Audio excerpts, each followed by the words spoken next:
All right. Hey, everyone. I'm a little above my pay grade in terms of technology right now, but I think it's going to work. We tried this out a couple weeks ago just as a way to talk about flowers. A lot of you know that I'm now living on the other side of the ocean. So we're calling it's 5 o'clock somewhere because it is in fact 5 o'clock here. So I have a little boulevardier for cocktail hour. Perhaps you'll have one later. Bourbon, Campari, and sweet vermouth.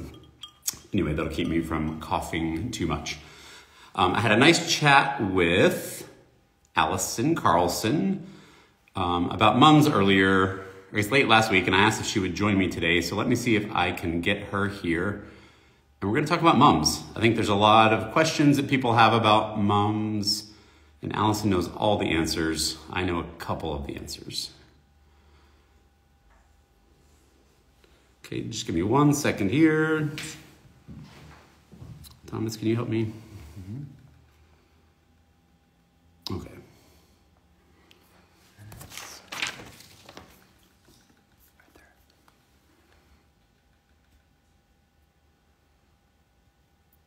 We're still getting used to all this. I don't know, we may move this to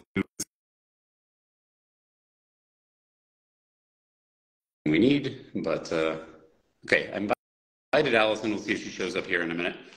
If you've been around ASCFG, you've probably, and you should be around ASCFG. I met Alicain, excuse me, Dr. Carlson, years ago at ASCFG meeting. I realized that maybe I've been rude all this time calling you by your first name. Yeah. So Alicain and I probably just met in the hallway talking about flowers once, and then I didn't quite realize how educated you are in the field of cut flowers. In fact, you worked in floral design and worked in flower farms. You want to give me a little, I have it in front of me, I just read this, but do you mind sharing your flower background? Yeah, absolutely. Yeah, so I started with cut flowers, TAing for floral design while I was in college at Virginia Tech, and loved that artistic aspect of flowers, and then spent some time on Andrea Gagman's farm, Linville Studios in Northern Virginia, and spent a couple seasons there learning how to flower farm with her. And then went to grad school at North Carolina State University and studied cut flower production and post-harvest. So did a master's and a PhD there with Dr. John Dole, really kind of getting into the science behind the reality of flower farming. And with that, got the opportunity to co-write a cut flower post-harvest handling book with John and several other very smart cut flower folks. Yeah, and now I work for Syngenta Flowers, which is a global flower breeding company, and helping with kicking off our cut flower assortment at Syngenta Flowers. So. Yeah. Great. Well, let me thank you for that post-harvest book, because there's not a lot of information out there. I've turned to my copy many times when we were farming back in the States. And of course, we all love Dr. John Dole. So, so you know what you're talking about is what I'm hearing. But we're going to talk about mums today because there's a bit of misconception. For a while, we had access to maybe only what are known as heirloom mums, which are just kind of antique varieties, mostly exhibition varieties. Some of them are very fancy and probably aren't the best for working into a bouquet. But you have a whole line of mums up your sleeve that maybe people don't realize are available to them now in the US. Right. Yeah. So this is a really exciting program that kind of happened kind of out of chance. The varieties that we've been breeding for a very long time as part of Syngenta Flowers assortment are pot mums. So they're a different species from the cut mums and like the heirloom mums that we're really familiar with for cuts. But we saw the demand for cut mums in the market and a reliable source and, more varieties. And so we just did some random trials with the pot mums and to see if they would work for cut flowers. And with the right culture practices, which are actually pretty simple, which I'm glad we're going through today. Like they work fantastically as cut flowers. So it's kind of crazy how everything aligned for this to work. Great. So there's a few things people may not realize about chrysanthemums. Chrysanthemums, kind of like carnations, have an import restriction on getting the propagation material into the US. Now, despite the fact we import millions of stems of chrysanthemums and carnations as cut flowers every day of the year, we can't get our hands on the cuttings or the stock plants very easily. So it's great that you have these stock plants in the US. I want to take 1 second to talk about really the 3 big groups of mums. So cut mums, we understand, are mums that are used for cutting. And then we'll probably have some confusion between garden mums and pot mums. A garden mum is what you see at every Home Depot, at every grocery store, at every roadside stand. I mean, starting in August, even earlier sometimes up in the northern states. Those are the, really dome-shaped mums that are meant to sit on your step along with a pumpkin and maybe some corn stalks until Christmas. Exactly. Pot mums, we don't see a lot of anymore. I feel like you don't see so many gift plants in the US as compared to Europe and other parts of the world. So tell me what a pot mum is. Yeah, so between the garden mums and the pot mums, so I like to be technical, so I'm going to throw out some, species names and stuff here. The pot mums are chrysanthemum or dendranthema, then it went back to chrysanthemum. Taxonomists like to confuse us a lot. Morifolium is the species for those. And then with garden mums, it's Chrysanthemum indicum. So they're actually 2 different species and they perform differently for what their intended purpose is. So garden mums, very much meant to be outside, perform outdoors through the late summer into the fall. Whereas pot mums, they're bred for, that's what's in your grocery stores that you see in like the floral section with our cut flowers. And so they're bred for showy flowers and performance indoors and not necessarily outdoors. So their overwintering capacities are very different than they are for garden mums. Great. One reason I think these pot mums work well for cut flowers is they've been bred to grow on a tall stem and then have a lot of flowers in a small space. Because for a pot mum you want that. You still want that domed effect with just a whole lot of flowers on there. So you will notice on these, every stem is going to produce a lot of flowers. Absolutely. It's the flower power and the flower quality and the branch. So like pot mums are really easily manipulated through pinching and like disbudding to get the flower quality that you want for your finished product. So whether it's in a pot or what we're finding for cut flowers. Great. So if you don't pinch them and you don't spray them with plant growth regulators, how tall do they get? Well, that very much depends on the photoperiod or like the day length that they're grown under. So that's where that cultural manipulation for getting the stem length that you want happens. So what we've seen in trials so far, and even with an early pinch to get good branching, we definitely recommend a pinch about 3 weeks after transplanting these liners into the ground. So that way you get more breaks and you get more stems per plant. You'll get about 3 to 5, 6 stems per plant, depending on the variety and kind of, how they're growing. And then we get 3 to 4 feet of stem length. So the earlier that they're planted in the year to get those long days through the summer, that's going to put on vegetative growth. That's what makes them add stem length. So the longer they have under there until they reach short days, which short days and also cool temperatures are what initiate flowering in mums. So that's why they're naturally coming into flower at this time of year where, into October, November, we're using the natural conditions that are going on to get flowers when you need it. So that's how you get the stem length. Okay.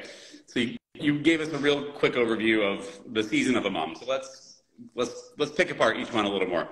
So right now is a great time to order them. You have about 3 or 4 more weeks to order to get your plants this spring. They'll ship, I believe, in May. I need to get my exact dates. Be weeks 19, 20, 21, somewhere in that range. Yep. And then when they get to the customer, ideally your soil is pretty warm. You're planting them hopefully in a tunnel, right? I mean, it could be outside in the south. They want to be warm. They do want to be warm, and the cover on them in a tunnel is also really good for preserving your flower quality as they do flower if you get precipitation in your fall periods. But we do recommend them going into some kind of hoop house and structure that's going to be a little bit warmer, and that really plays more into helping to build that stem length. Because as I was talking about what helps build that stem length, it's the long days, but also keeping cold off of them too soon. So if they experience night temperatures that are lower than 65, like continuously, they'll start to initiate flowers. And that's not talked about a lot with mums. Yeah. I know I definitely didn't. It wasn't emphasized in school, so that was a fun thing to learn joining Syngenta. But if they stay consistently below that, especially before you've reached the flower height, the stem length that you want, that's not going to be ideal. So the hoop houses help to keep those temperatures up for a little bit longer, so that way you can get more stem length in the flowering time that you want. So I will say that when I was growing in Vermont, we had lots of nights in the 40s, and I had them in my mom's in an edge bed with my sweet peas and things I was trying to keep cool. So that house was open most of the time. And I would always get some that were flowering in June on, little 6-8 inch stems. They were useless. I'm like, well, they have long days, so they should be vegetative. So for those who don't understand much about day length, you know that it's longer in summer, and you know that the days right now are pretty short. So by the time these mums ship, we will be over 12 hours of light. So for the US, that's our long day period. And they're going to get a little longer for a while, and then they're going to start getting shorter. So at some point, when the days get short enough, that triggers the plant that it's time to make buds. Every variety is a little bit different, and we all experience that at different times around the US. Think about...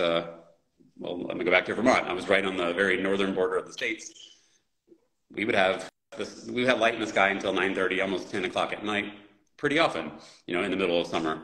But it's getting dark at 3:30 in the wintertime. So the extremes, the further north you are, the more extreme the change in day length is. The closer you are to the equator, the closer it is to being the same day and night. So first step, plant them warm, plant them in the long days of spring, grow them on into the long days of summer, and then as your day length naturally declines, they will start to make buds and then flower. Correct. Now, you can trick them. There are people who will black out their greenhouses. Yeah. I don't think many of us have that capability. It's becoming more available with the cannabis growers, because cannabis also has a strong photoperiod component. So you might start seeing some of this equipment available. But by and large, we're going to go with natural daylight. They're going to start flowering probably in October. Yeah, late October. Yeah. Okay. Third, fourth week of October. And that can go on into November, depending on the variety. Correct. Yep. And another note about temperature. So it's maintaining those higher temperatures is relevant until they get to the flower height or to the stem height that you want. So it is actually beneficial and okay to have temperatures drop once they get to the height that you want. You'll actually see the flower buds will get more intense color, and it'll help hold the flowers longer, before you cut them from your tunnel. So it's okay for temps to get cooler later, but you just don't want them to get too cool until you get the stem length you want. Great. So we planted our mums about 6 inch spacing, 6 by 6. Yes, 6 by 6. So if you're using the fabulous Hortanova netting, it's 1 plant per square. Okay. Yep. And then we're going to leave them alone. They're going to keep them nice and warm. And then once they've reached, we talked about this the other day, maybe 8 or 9 nodes, you're going to pinch the tips out, leaving about 5 nodes. Yes. Yes, about 5 nodes, five to 7 nodes. And that will encourage those lateral breaks to get your stems. So you're going to get one little branch coming out of each of those nodes, most likely. Right. You know, there's a chance one might not develop, one might be a little weird or crooked. Sure. If you were an overachiever, you could go through and select your strongest 4 if you wanted a super uniform crop. Absolutely. Probably not super necessary, but once they get growing, they want to grow. They're pretty easy plants. What about, let's talk about fertility. What kind of soil is going to be best for these guys? Yeah, so mums definitely like to, they're very hungry. So they're very thirsty and they're very hungry. And these are very vigorous genetics. So, you know, because they're going to put out, you know, 3 to 5 stems per plant. So they need that energy. So when you're planting, and as they're getting established, you need to water and feed. So any like general feed that you have of a complete NPK fertilizer, like a 20-10-20 is totally fine, or whatever really you're using for whatever else you have growing. But you will want to feed these to help boost their color and their strength and to get the maximum flower quality. So they're very thirsty, but also let them dry down in between watering, you know, especially if you do have them in a hoop where they're not getting the natural, you know, precipitation from outside. You know, you do give them some periods where they'll dry down, but not wilt. So that way it can help build those root systems for them. Great. So yeah, great advice. General fertility and lots of it. They probably want a little more nitrogen early in the season when they're putting on green growth. Nitrogen generally grows more leaves and stems, and then balance it out a little more later on. They're pretty forgiving in my experience, but just make sure they're fed and watered. Right. And another tip for the fertility is when they start to set buds and you're a few weeks out from harvesting, stop fertilizing, because that actually helps to improve the post-harvest life of the cut stems. So just cut it out. Cut it out towards the end. Great. Yeah. There'll be enough residual fertility if they need it. Otherwise, right, they're really just developing those buds that they made earlier in the season. Yeah. So I've got a question here and something I asked you the other day. My grandma was an avid gardener. She's the one who taught me to garden. We had Ardelia Farm, our other business, and that's named after Ardelia. She always said you need to pinch your mums by the 4th of July. And we discussed that that's fairly true. It's partially because that's when, you know, early enough in the summer, there's still plenty of time for them to branch and keep on going. It doesn't have to be exactly the 4th of July, but if you get your rooted cuttings in June or so, certainly by that point, they're going to have a nice bit of growth on them. It'll be time to pinch them back to those 5 nodes, and you're setting yourself up for success. Absolutely. Yeah. So, and some consequences of doing it later, you would get shorter stem length. So you're not going to manipulate your flower timing. You're going to manipulate your stem length if you delay your pinch. Great. Yeah. So say hypothetically you took that mum cutting and you put it directly into conditions with 10 hours of daylight and 14 hours of dark, or maybe 9 hours of daylight and 15 hours of dark. It's going to try to flower on that little plug. Oh yeah. You really need those. Super small. Yeah, you need those long days of summer to get the length. Yes. And they're not going to flower as long as they're getting that light. A great way to make sure they don't flower would be to plant them, you know, under a street light or keep a light on over them all the time. Yes. Yeah. Every now and then I'll see that condition. Here where it's frost-free, things just keep living. And I'll see things that should be flowering a certain time of year, but with light shining on them all day, every day, it's a big mass of green. Perfect. So we've done everything right. Day length is taken care of. Bud initiation, it's starting to happen. What about this disbudding thing? So there's, in the world of cut mums, you have some that are single stem, big fat flowers. You have others that are more spray type. What's the difference and how can we tweak these plants to make them do one or the other? Yeah, so that's what's pretty cool about mums is whatever effort you want to put into them, like you're gonna get a return. So they're very easily manipulated. So there's a few different bud removal techniques. There's 3 different ones that you can do, and then one that doesn't involve doing anything, which is I like that sometimes one. really great. Yeah. So you can either do lateral bud removal, which means removing the buds that are around the center bud. And that's going to give you a bigger central flower. So if you're looking for, you know, a big primo, like football mum, spider mum, like just the big focal flower, you can take off those lateral buds. And the time to do that is when you can just see those buds in there forming around, like underneath the center one, and you just kind of roll them out real quick. So it's not something you want to wait to do, because the sooner you do it, the more energy the plant can put into that flower that's left. So it's just going to improve your quality. So that's lateral bud removal. Then there's center bud removal. So it's kind of the opposite of the lateral bud removal. You keep the lateral ones around it to create more of a spray, like an even spray. You take out the center one, so that way you get like a fuller, more even flowers on the stem. And then there's zero bud removal, which means you just don't do anything and you don't touch them at all. I mean, we trialed all of these that Bailey has in the program with not touching them at all after the pinch. And they do just fine and produce, you know, really great stems that are very marketable and gorgeous. So the bud removal techniques are just to be used, like if maybe you want to play around with a few plants in your plot, you know, and kind of try each technique and see what happens, see what feedback you get from your customers. So it's just, you know, something to play with and consider depending on what look you're trying to get from your mums. Right. So these types don't really need to worry about it. We're all busy in the summertime. The last thing we want to be doing is, I mean, I personally like that kind of work, but it's not for everyone. Yeah. They're going to work regardless. So that's good news. So they're starting to flower. What's the post-harvest like on chrysanthemums?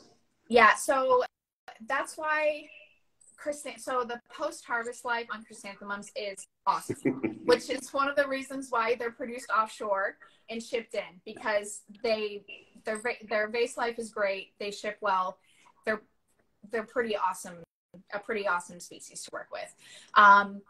So with harvesting these, generally what you want to do is wait until if you're doing one individual flower, wait till that's about 50% open. Or if you have a spray and with the zero bud removal, wait until the plant will collectively come into flower at the same time. So you want to wait until they're about 50% open. Okay. So cutting too early is actually, like in a more budded stage, like we would with some of our cut flowers, actually doesn't extend the vase life with these, unless you're prepared to do some like serious forcing post-harvest protocols with like sugars and temperatures, getting things to open, which I don't recommend. Just cut them at 50%, and they'll hold for like 2 to 3 plus weeks. And cutting into a holding solution, so one that has the sugar, so like the Chrysol Professional 2 or the Floral Life Professional 2 is the holding solution. Okay. So, and it's fantastic because it has the sugars that will help the rest of the buds open. It controls for bacteria in the water and brings the acidity down in your water, which helps reduce bacterial growth and encourage water uptake. The chlorine tablets, if anyone's familiar with using those, Chrysol's like CVBN products. Those are fantastic for the mums too, to keep the water clean. So it's all about, you know, keeping the water clean so water can keep flowing up the stem like a straw, to keep these bodacious stems hydrated. So I do heavily encourage the chlorine product or a holding solution or changing the water regularly if you are holding the stems for, longer than 5 days. Great. So there's a lot of technical information, but what I'm really hearing is they're not that fussy. They're going to last pretty well. I mean, you should be keeping your buckets clean and using clean water and clean solutions regardless. Yes. If you're not, that's on you. Yeah. But if you're doing everything like middle of the road, they're going to last very well for you and your customers. Absolutely. Absolutely. Yeah. And keeping the foliage, they do have a lot of leaves on the stems. So just, general best stripping practices, keeping those leaves out of what would get in the water. So that way it doesn't muck up your water too. Great. We talked earlier in the week or last week about, say you have a house full of mums that are all, that half open or maybe just a little bit more closed. It's probably going to be cool outside in most of the states. You could just start leaving your greenhouse open and let things just kind of get chilly in there. Probably right down to 38, they would be just fine for even additional weeks. So using your greenhouse as a cooler is certainly an option. And they'll still last very well after they're cut and brought into the warmth. So if you're at that stage where your last mums are just hanging on, don't worry about heat, don't worry about trying to capture any extra warmth in the daytime. They'll just hang out right there until you're ready. You can even, in many places, you could probably go until Christmas if you've planned correctly and you have, reds and whites and greens. That would be great for Christmas time. Right. You can certainly watch those freezing temps. Yep. Yeah, just don't let them freeze. Right. You can certainly, they're perfect for Thanksgiving. I think we, as local flower growers, we're all about seasonality and embracing the seasons. A lot of people have forgotten that mums are a fall flower. No, they're a fall flower because they bloom when the days start to get short. They're just naturally want to bloom in the fall. And I think we've definitely kind of forgotten about them because you just see mums in every flower shop, in every grocery store, in every bouquet all the time. So I think it's great to talk about seasonality. It's going to be something your market customers haven't seen from you all season. So when you roll in October and November and still have flowers, it'd be great to time them with, your flowering kales or cabbage on a stick, as I like to call it, Caryopteris, Salvia leucantha. There's a number of short day crops or things that will naturally be blooming in your field when it starts to get cool. Even, Ilex verticillata, if you have, some woody crops, they can mix very well with mums. That was always my challenge, was having something in that late season. And, well, not a problem anymore, but back in the day. Yeah, no, it's great timing for it. And, Andrea and I, who we did the trials, some of the trials with, and you see a lot of the photography we were talking about this the other day, and, the benefit of our specialty cut flower growers growing mums like stateside rather than what our, florist customers can get shipped in from a wholesaler. There's a lot of benefits to that. I mean, some of the flower forms, look similar and, they're a similar look, but the quality of them being like locally grown and like super, super fresh and not having been in a box for a week or however long, is a huge plus for your customers to get mums from you rather than, where they have been. And then also like the flower size and the form and like how you choose to manage how those stems are developed, to get a single one or a spray, they may be used to the single ones for something, but you can grow it as a spray. So you can offer something different that they won't get from their traditional sources. So great. And I know you and Syngenta are always looking for new varieties to add to your lineup, new colors. So by all means, send me an email if there's something that you don't see in our lineup, and we'll make sure that Allison and Syngenta get that information. So I'm seeing we're going to switch to some questions here. I've got my right-hand woman, Felicia, has got some questions lined up over here, and I'm seeing the ones down here. A couple from Andrea. So two things. I'm not really able to put photos up on here because I'm afraid I'm going to turn it off and ruin everything. Okay. On our Instagram account in the last couple of days, Felicia has posted some photos provided by you of Andrea's farm and Lindale Studios. of the trial you all did there last year, and they're great. So check out, I think there's a current reel, and there's some photos posted as posts recently. Allison, you've created this beautiful presentation on step-by-step growing of mums. I was just taking a look at it. We're going to have that posted. We'll get that up on our site tomorrow. We'll write a blog post.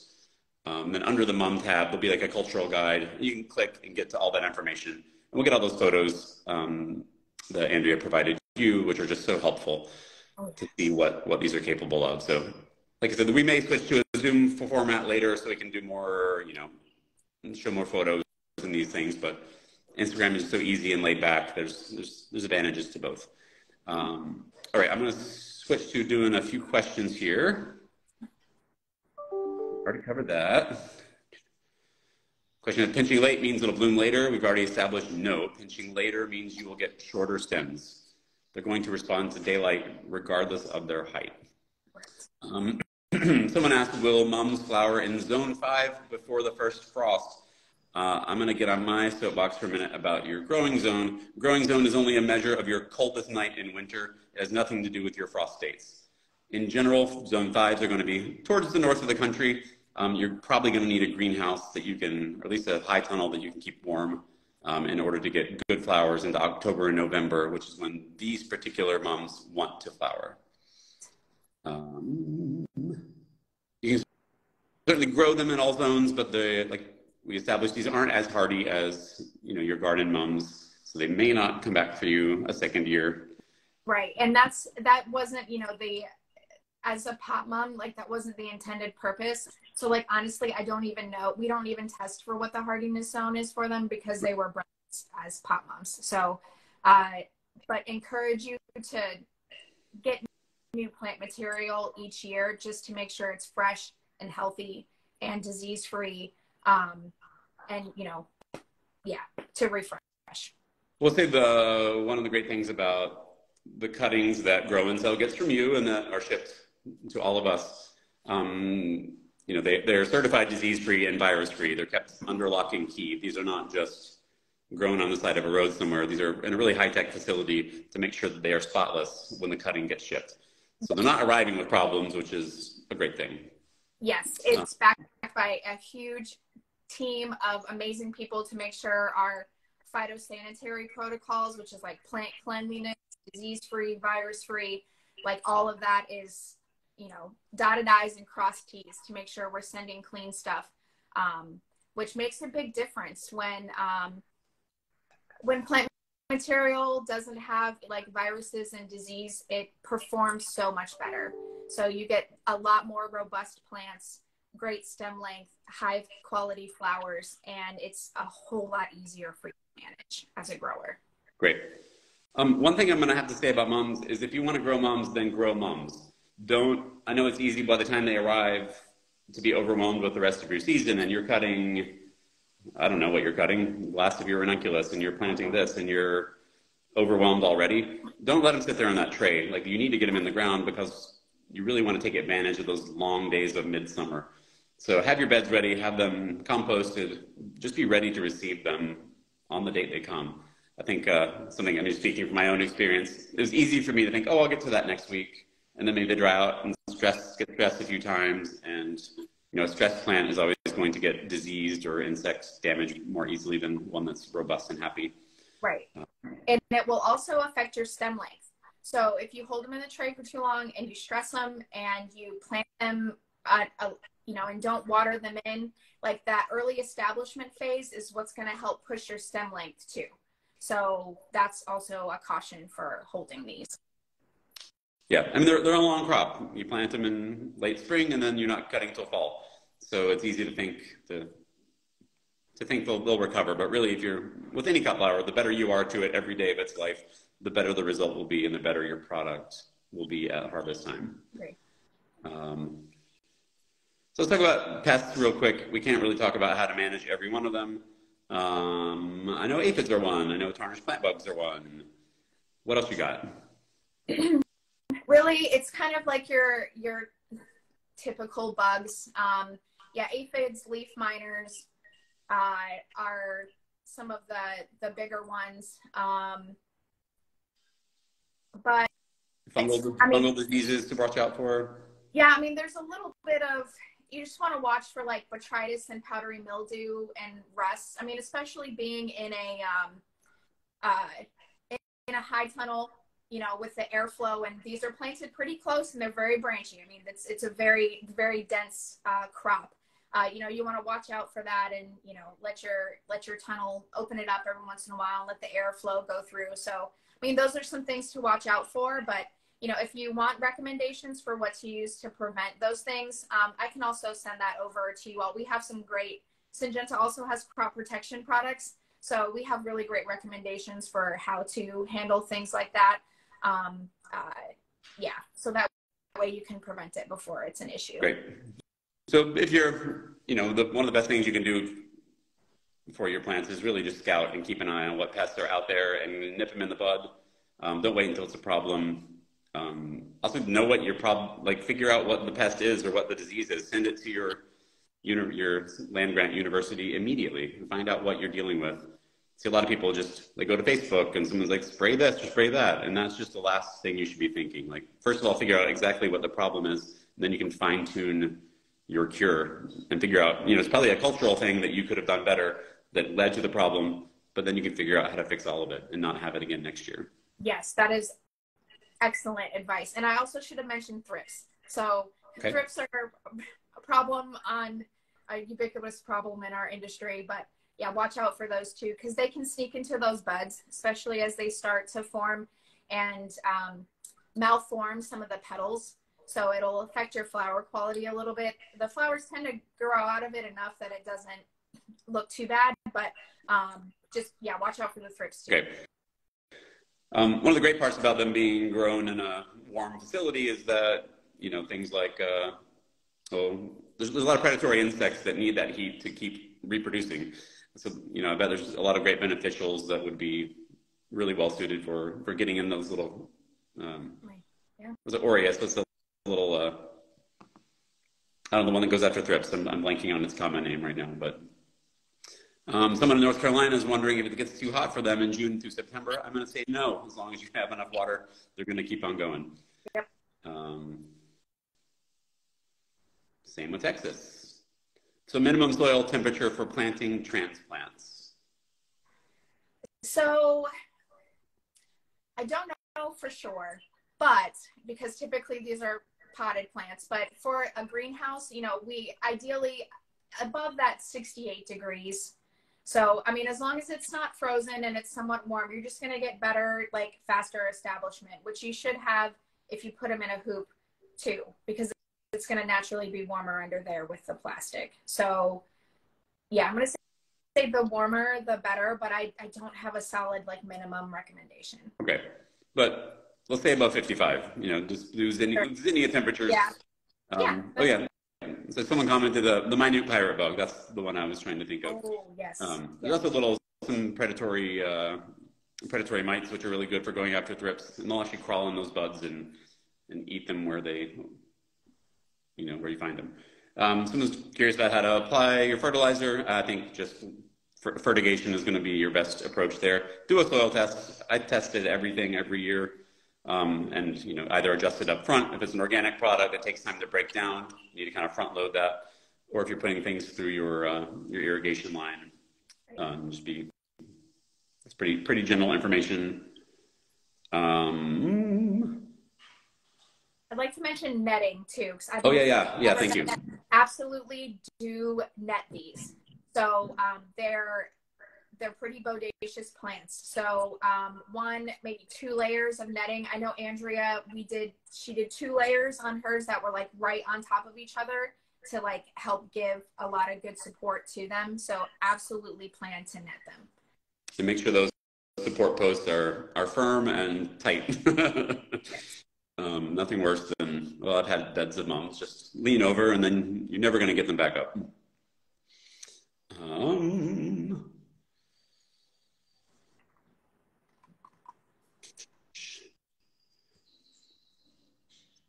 So someone's asking if there's any of these that will not work with a lateral pinch. Are they really, most of these are probably better suited to be spray mums, but you have a few that are larger headed. Am I correct? Yeah, so ones that I would suggest the lateral bud removal to get like the big primo stem are ones like Golden Gate Okay. and Pittsburgh Purple, which is the more like spider type one.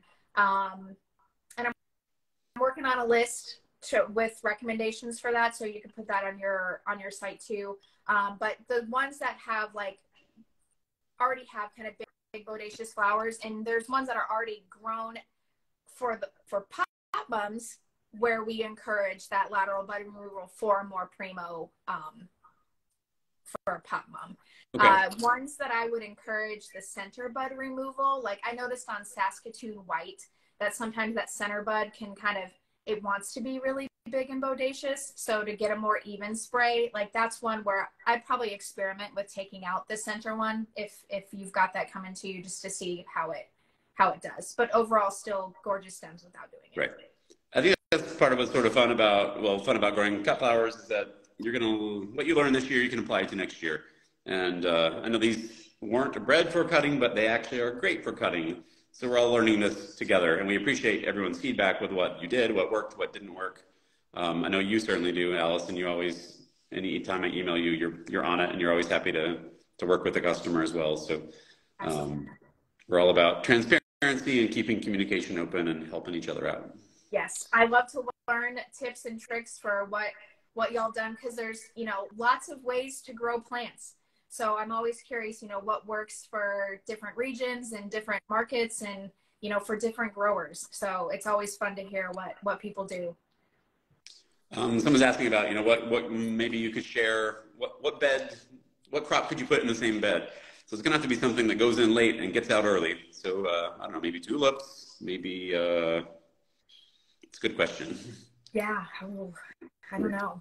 Planning your retail, your real estate in a tunnel is always, yeah, that's maybe the one bad part is they do take up a lot of space. Yeah, they do. Yeah. But yeah. No way around that.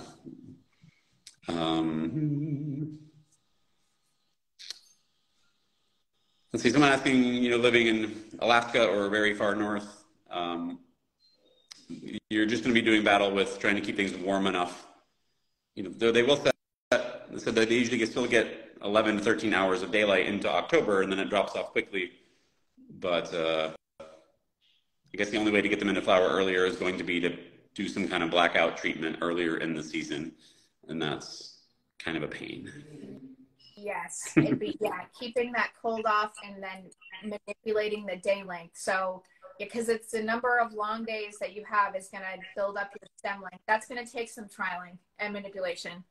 And then once you start getting those 12-hour days where it starts to get shorter, that's when they initiate. So the mums, it's 12 hours is like the critical day length for when they start to initiate.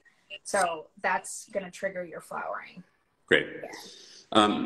I mean, I think everyone can see the comments here. There's people saying good to plant after campanula. It's going to really just depend where you are. For me in Vermont, campanula blooms in July, so it would be doing battle with them. Similar sweet peas flowered into October, so it would have never had room for them. But just keep an eye on. I mean, you have your crop dates. I think it's great to keep a little journal of what was going on what week of the year. You know, when these plants are coming. You can figure it out. Great. So I don't want to go on too much longer here. We got a lot of questions we didn't get to. We'll try to get back to you individually through your Instagram account, or we got some emailed questions as well. Allison, I'm going to take this beautiful presentation and get it on our website, just because there's a whole lot more information here than we covered today, I think. Yeah. Any parting shots just on thoughts on cut mums? Just that this is super exciting, and I really hope that you all are successful with this and, like, you know, give this a shot and just really kind of take it as a learning moment to see how we can get mum production back in the US. You know, like, let's bring it back to local cut flower production and, like, figure out how to do it better, and you know, really utilize these varieties.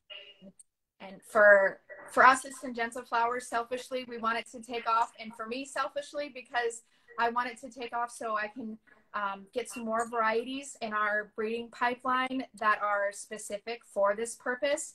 So I really hope that this does take off, so then we can start allocating more resources to the breeding. So that's my hope, so we can bring more cool stuff to you all. Yeah, we used to have a thriving cut mum industry in the U.S., and I think we can do that again. But as you mentioned, it can be hard to get those new varieties to the States. So the more we use the ones we have, the longer they're going to stick around, and we'll find more to add to it. So tomorrow I'm off to Germany. I'm going to the IPM Essen, the world's largest horticultural trade show, to look for more new varieties.